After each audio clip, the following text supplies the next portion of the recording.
अस्सलामुअलैकुम वरहमतुल्लाहि वबरकातुहू। अऊज़ु बिल्लाहि मिनश शैतानिर रजीम। बिस्मिल्लाहिर रहमानिर रहीम। रब्बि इश्रह ली सदरी व यस्सिर ली अमरी वहलुल उक़दतम मिन लिसानी यफ़क़हू क़ौली। रब्बि ज़िदनी इल्मा। अल्लाहुम्मा अरिनल हक़्क़ हक़्क़न वरज़ुक़ना इत्तिबाअह व अरिनल बातिला बातिलन वरज़ुक़ना इज्तिनाबा। आमीन या रब्बल आलमीन। अल्लाहुम्मा तहिर क़ुलूबना मिनन निफ़ाक़ व अअमालना मिनर रिया व अलसिनतना मिनल कज़िब व अअयुनना मिनल ख़ियाना फ़इन्नका तअलमु ख़ाइनतल अअयुनि व मा तुख़फ़िस सुदूर। आमीन या रब्बल आलमीन। बच्चे, इस लेक्चर में हम इंशाल्लाह चैप्टर 7 के एमसीक्यूज डिस्कस करेंगे। तो स्टार्ट करते हैं बच्चे। सबसे पहले, national income equilibrium maintains. National equilibrium, national income का इक्विलिब्रियम मेंटेन्स एट किस पॉइंट पे इक्विलिब्रियम पॉइंट होता है? ठीक हो गया जी। कंजम्पशन जब इस इन्वेस्टमेंट के इक्वल हो जाए? नहीं। तो याद है ना, हमने कर्व पढ़ा हुआ है। मैं कर्व बना के आपको बताता हूँ। GNP origin point, positive y-axis, negative y-axis, savings along y-axis measure करते हैं। और ये कब होगा? सेविंग का कर्व। ठीक हो गया। Parallel to X axis investment का curve. At equilibrium saving is equal to investment. Saving किसके इक्वल होगी? इन्वेस्टमेंट। और ये ओरिजिन पॉइंट, यहाँ पे सेविंग इज इक्वल टू 0 है, कोई सेविंग नहीं हो रही। ये बोरोविंग्स, नेगेटिव सेविंग है यहाँ पे।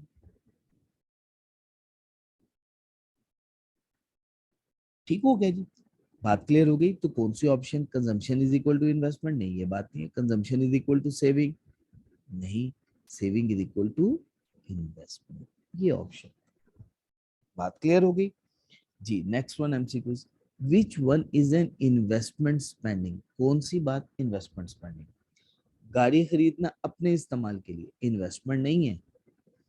Building a house for family use, ये भी इन्वेस्टमेंट नहीं है।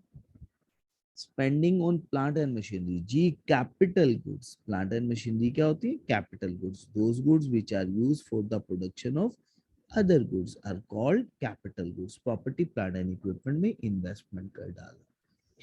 7.2। अच्छा बच्चे, 7.3 एमसीक्यूज। केन्स की कंजम्पशन के मुताबिक अगर कंजम्पशन इंक्रीज करे, इंक्रीज इन इनकम के साथ साथ। अच्छा, अब ये बड़ी ही सिंपल सी बात है, और हम लोगों ने एक कॉन्सेप्ट पढ़ा हुआ है, केन्जियन साइकोलॉजिकल लॉ। आपको याद होगा कौन सा लॉ पढ़ा हुआ है? Keynesian psychological law. Keynesian psychological law के क्या मुताबिक क्या बात है? वो कहते हैं कि अगर इनकम बढ़ेगी, इनकम के साथ साथ कंजम्पशन भी बढ़ जाएगी। अगर इनकम बढ़ेगी, इनकम के बढ़ने से कंजम्पशन भी बढ़ेगी।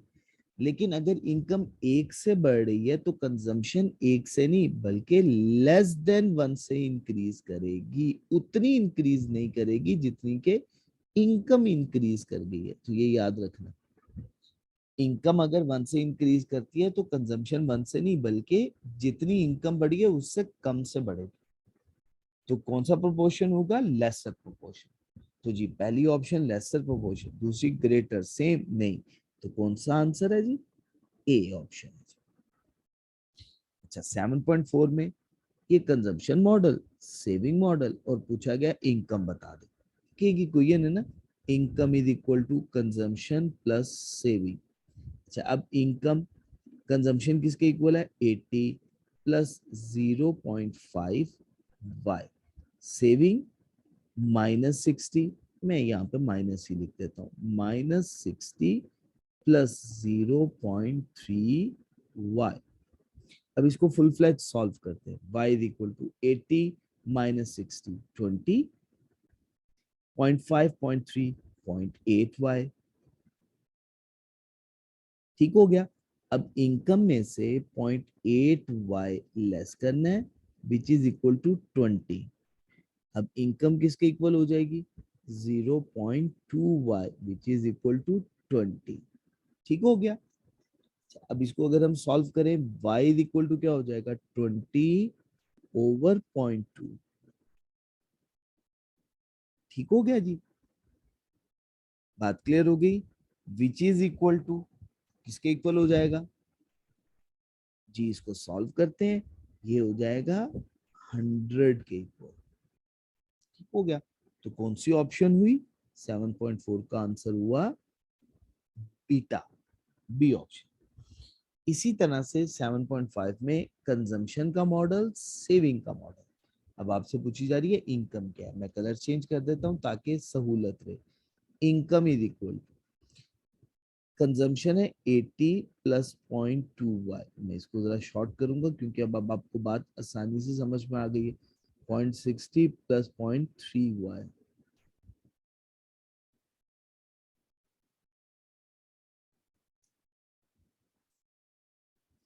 अच्छा, अब इसको सॉल्व करते हैं। Income is equal to 80 minus 60 20 और 0.2 0.3 0.5y। अब इसको इनकम में से लेस करें, 0.5y which is equal to 20। y is equal to 0.5y is equal to 20। तो आंसर क्या हो जाएगा? y is equal to 20 over 0.5। तो आंसर किसके इक्वल आ जाएगा? 40 के। अब ऑप्शन बतानी है, इसमें से कौन सी ऑप्शन करेक्ट है? डेल्टा ऑप्शन करेक्ट है। ठीक हो गया जी। नेक्स्ट। अच्छा बच्चे, अगर 7.6, अगर कंजम्पशन मॉडल ये हो, कौन सा मॉडल है ये? Consumption model. C is equal to 80 plus 0.55। Then अब आपने बताना है मार्जिनल प्रोपेंसिटी। चलिए इसी क्वेश्चन को जरा अच्छे से समझिएगा। C is equal to A plus BY। अब ये किसको रिप्रेजेंट करता है? ये रिप्रेजेंट करता है मार्जिनल प्रोपेंसिटी टू कंज्यूम को। क्लियर हो गया। अब ये फिगर है 0.5y, इसका मतलब मार्जिनल प्रोपेंसिटी टू कंज्यूम की फिगर है 0.5। और आपको पता है marginal propensity to consume plus marginal propensity to save is equal to 1 होता है। अगर मार्जिनल प्रोपेंसिटी टू कंज्यूम 0.5 हो तो मार्जिनल प्रोपेंसिटी टू सेव कितना होगा? इसको सॉल्व करते हैं। Marginal propensity to save is equal to 1 minus 0.5 होगा, विच इज इक्वल टू 0.5 हो गया। तो मार्जिनल प्रोपेंसिटी टू सेव किसके इक्वल हो गया? 0.5 के इक्वल हो गया। ठीक हो गया। अब आप मुझे बताइएगा इस सिचुएशन में मार्जिनल प्रोपेंसिटी टू कंज्यूम भी 0.5 है, मार्जिनल प्रोपेंसिटी टू सेव भी 0.5 है, तो ये इक्वल नहीं होगी ये दोनों वैल्यूज। ठीक हो गया जी बच्चे। तो 7.6 भी हमने डिस्कस कर लिया। अब नेक्स्ट 7.7, अगर सेविंग -60.3y, देन अब आपने बतानी है। देखिए ये सेविंग का फंक्शन है। अब सेविंग के फंक्शन में ये रिप्रेजेंट कर रहा है मार्जिनल प्रोपेंसिटी टू सेव को, और इसकी वैल्यू है 0.3। अगेन वही marginal propensity to save plus marginal propensity to consume is equal to 1.3। इसको हमने फाइंड आउट कर लेना है और 1 में से डिडक्ट करके। तो मार्जिनल प्रोपेंसिटी टू कंज्यूम क्या हो जाएगी? 1 minus 0.3 which is equal to 0.7. So marginal propensity to consume greater than marginal propensity to save होगा। तो कौन सी ऑप्शन हुई? ये ऑप्शन, ए, अल्फा ऑप्शन। नेक्स्ट 7.8। अच्छा, इसी में भी बिल्कुल उसी तरह से जैसे दो मॉडल्स गिवन है, एक कंजम्पशन का मॉडल है और दूसरा साथ ही साथ सेविंग का मॉडल है। तो पूछा जा रहा है बताओ इनकम, इनकम की बात पूछी जा रही है, ठीक है जी। अच्छा, अब जरा बात समझनी है गौर से। अब यहाँ पे हमसे कहा जा रहा है स्लोप बताएं।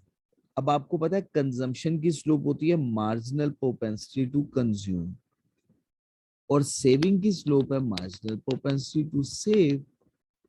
अब इसमें 0.5 और ये 0.3, इसका मतलब है मार्जिनल प्रोपेंसिटी टू कंज्यूम की स्लोप ग्रेटर है मार्जिनल प्रोपेंसिटी टू सेव की स्लोप से, ठीक है। तो slope of consumption function will be greater than slope of saving function. तो ये ए ऑप्शन ही बिल्कुल ठीक ऑप्शन है, बाकी ऑप्शन ठीक नहीं है। आप पढ़ेंगे तो आपको समझ में आ जाएगा। अच्छा जी, अब ये क्वेश्चन है 7.9। According to given table find the missing values. आपने मिसिंग वैल्यूज फाइंड आउट करनी, ठीक है जी। Consumption, autonomous consumption, marginal propensity to consume. Autonomous consumption तो फिक्स रहेगी, ये 50 ही रहेगी, वो तो चेंज नहीं होगी। Irrespective of the income level autonomous consumption remain same. तो ये जी की वैल्यू तो 50 होगी, जी का आंसर 50 होगा। अच्छा, अब हमें फाइंड आउट करनी है एज की फिगर। अब एज कैसे फाइंड आउट करते हैं? इक्वेशन क्या है? C is equal to autonomous consumption 50, marginal propensity to consume. कितनी है मार्जिनल प्रोपेंसिटी टू कंज्यूम? जी, मार्जिनल प्रोपेंसिटी टू कंज्यूम होगी 0.5।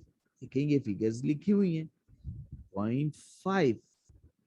और y, y कितनी फिगर है? 200। इसको सॉल्व करते हैं।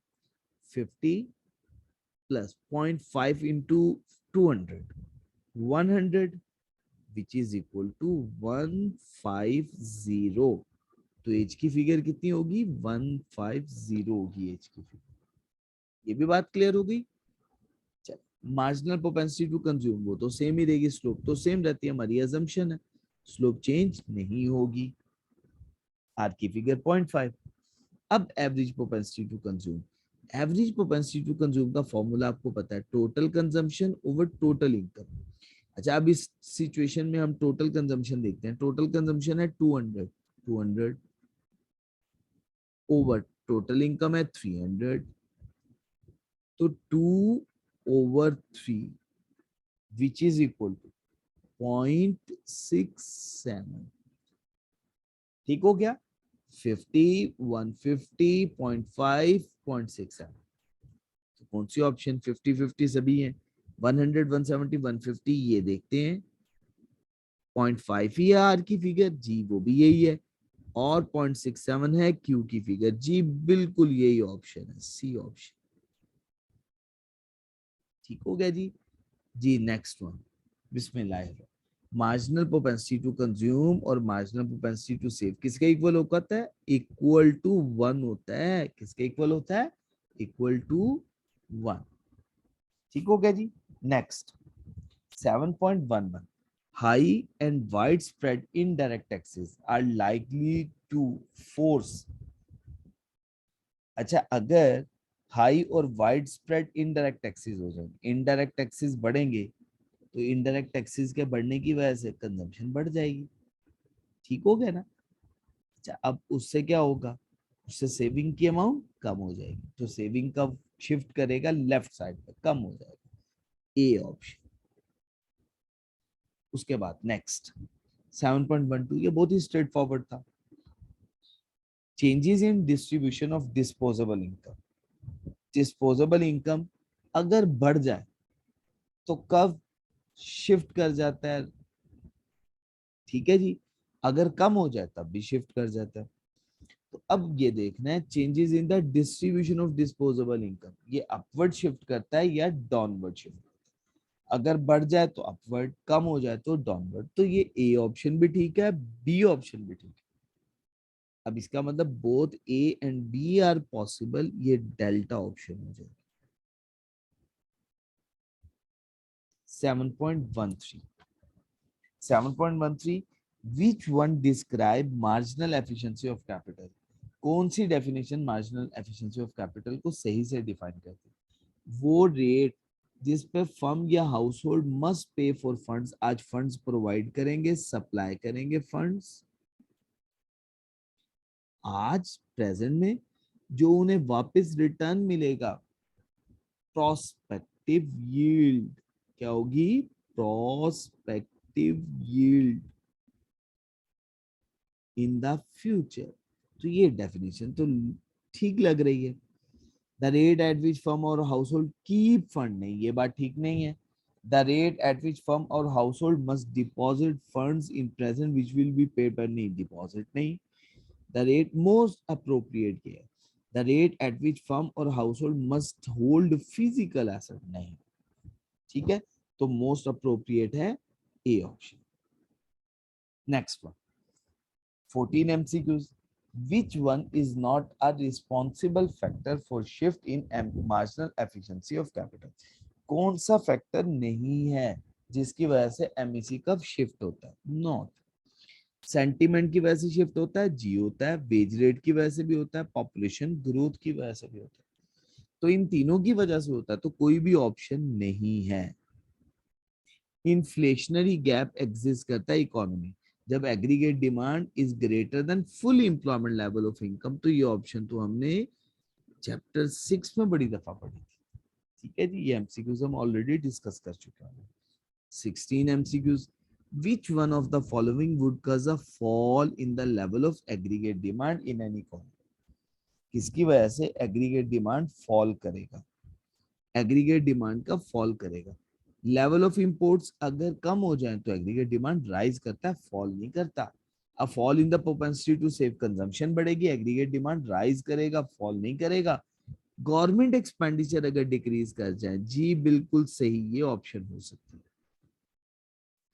Decrease in level of income tax, अगर इनकम टैक्स कम हो जाएगा तो परचेजिंग पावर कंज्यूमर की बढ़ जाएगी, परचेजिंग पावर के बढ़ने से एग्रीगेट डिमांड राइज करता है, फॉल नहीं करता।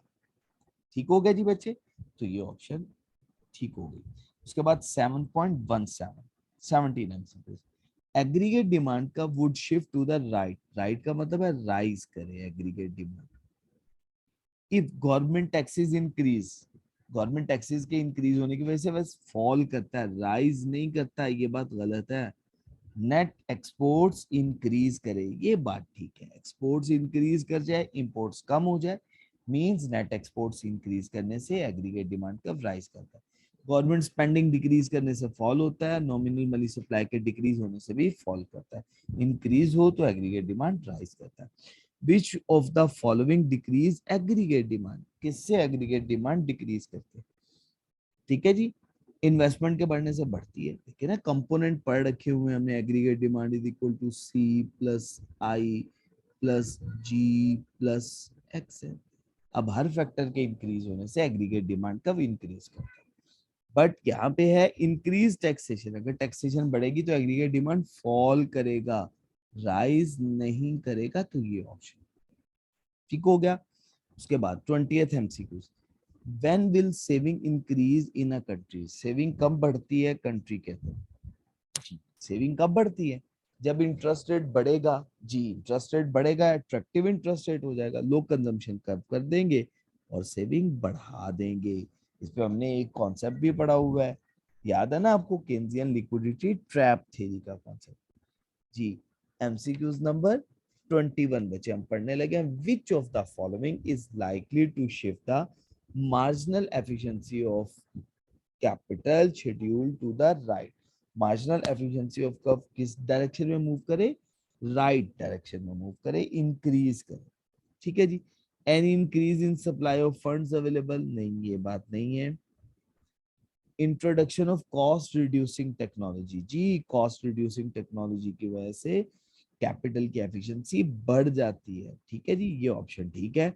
A reduction of government subsidies, नहीं इसकी वजह से तो फॉल करता है, राइज नहीं करता, तो ये सेकंड वन ऑप्शन ही है, सिर्फ सेकंड ऑप्शन, ठीक हो गया। अच्छा जी, next one, which of the following statement, कौन सी स्टेटमेंट इनमें से डज नॉट रिफ्लेक्ट, नहीं रिफ्लेक्ट करती Keynesian view of the economy? Keynesian का view economy, Keynesian view of the economy, Keynesian view of economy को रिफ्लेक्ट नहीं करती, डज नॉट, याद रखिए। The economy will naturally settle, economy naturally settle कर जाती है level of output that ensure full employment, नहीं, ये बात तो केन्जियन ने नहीं कही थी, ठीक है, और ये पास पेपर में आ चुका हुआ है, ठीक है जी।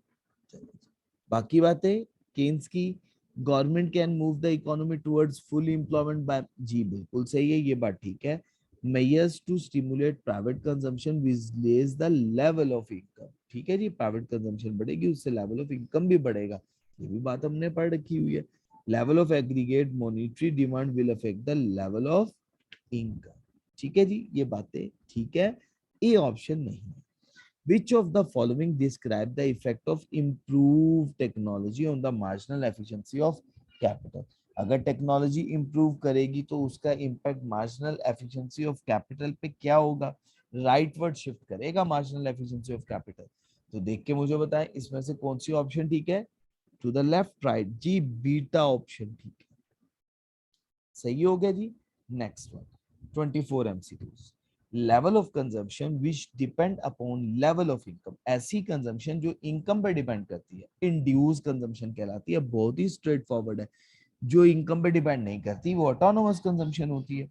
अच्छा जी, उसके बाद नेक्स्ट वन 7.25, केन्स की साइकोलॉजिकल लॉ ऑफ कंजम्पशन के मुताबिक value of marginal propensity to consume would be, marginal propensity to consume कैसे होगी, ये हमने पढ़ रखा हुआ है।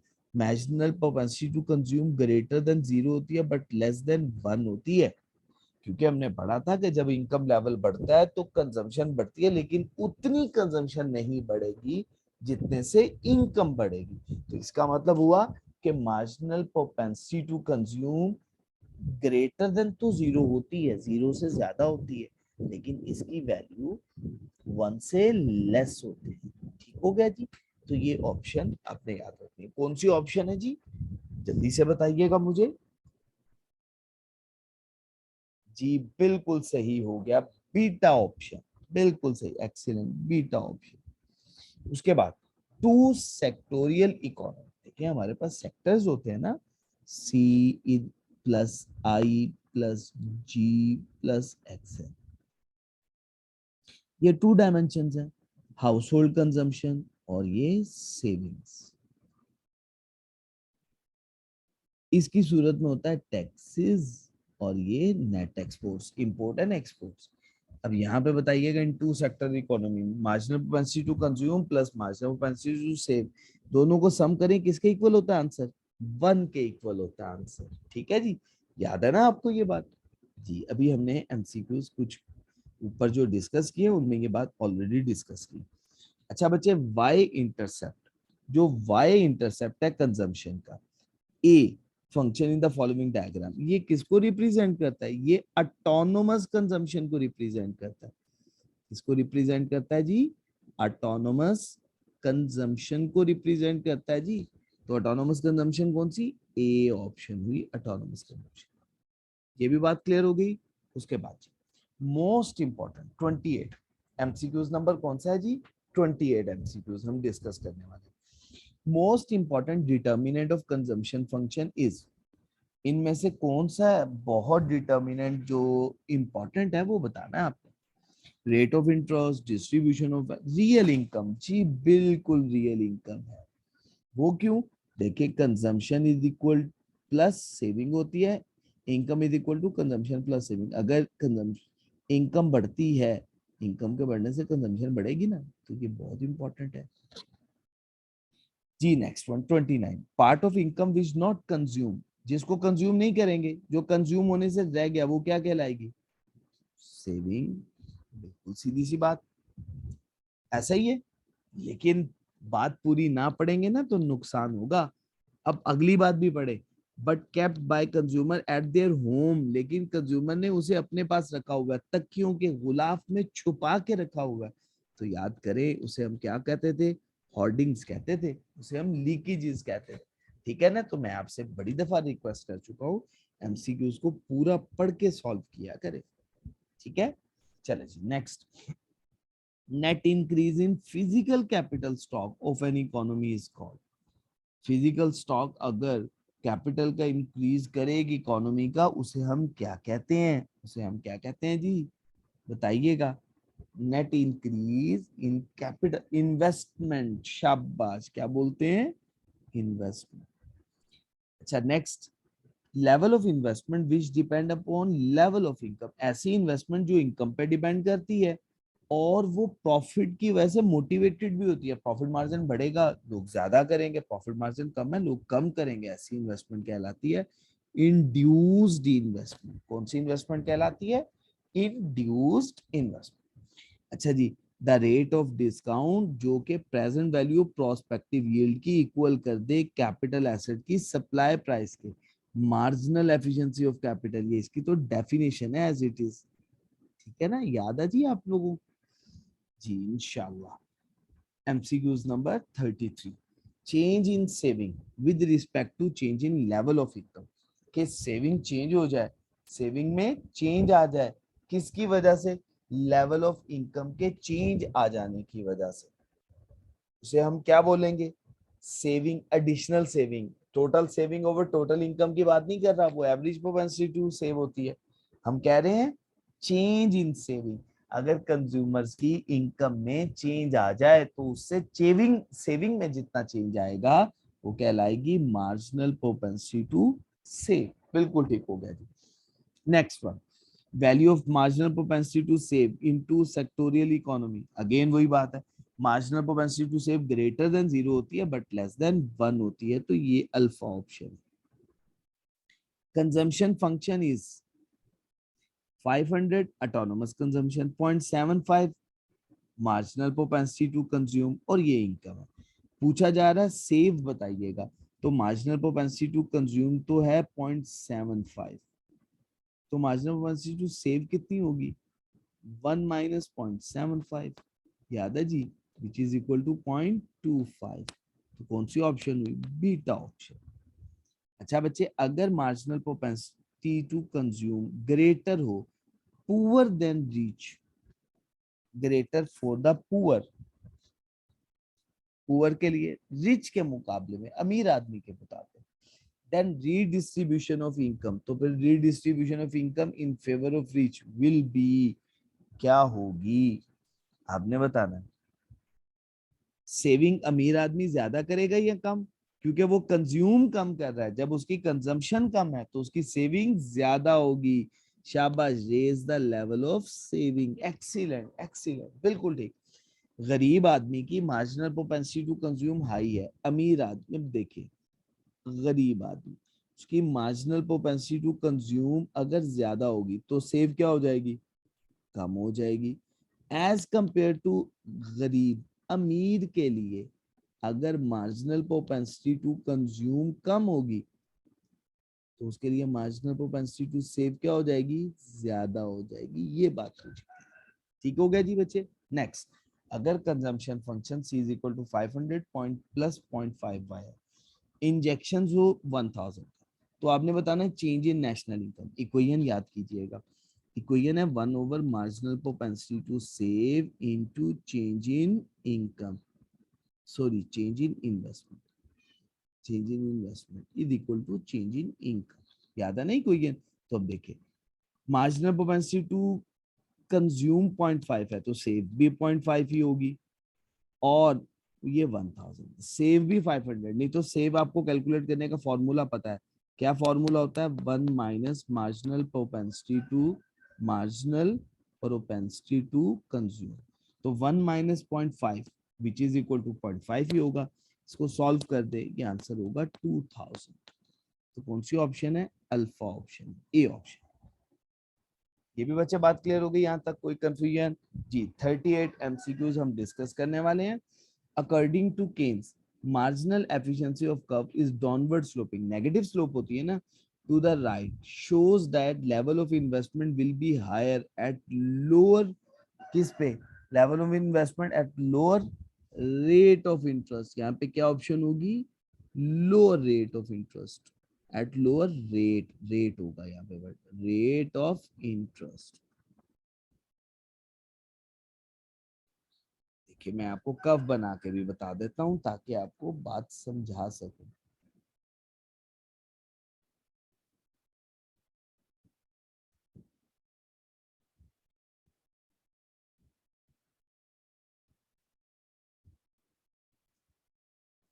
रेट ऑफ इंटरेस्ट हो गया और दूसरी तरफ हम किसकी बात कर रहे हैं, लेवल ऑफ इन्वेस्टमेंट।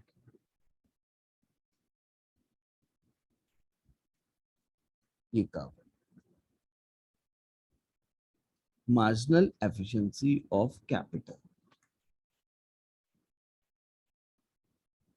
अगर रेट ऑफ इंटरेस्ट लोअर हो, लेट्स सपोज कि 10%, उनने कहा था 91 रुपीज इन्वेस्ट करेंगे करने पड़ेंगे 100 के लिए फ्यूचर में हासिल करने के लिए।